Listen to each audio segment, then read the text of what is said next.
गायत्रीमन्त्रेण पात्रान् प्रोक्षयेतो धेनवाः अमृते कृत्यो सत्यन्दवरदेन परिसिञ्चामि नैवेद्यं निवेदयामि।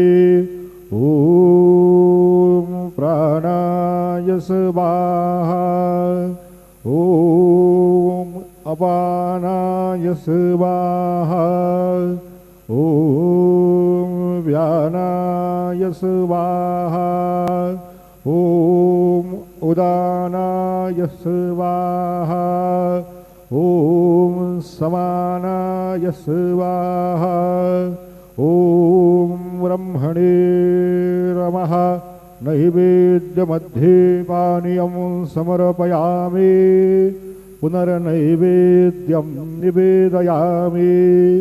ॐ प्राणाय स्वाहा ॐ अपानाय स्वाहा ॐ व्यानाय स्वाहा ॐ उदानाय स्वाहा ॐ समानाय स्वाहा ॐ ब्रह्मणे नमः।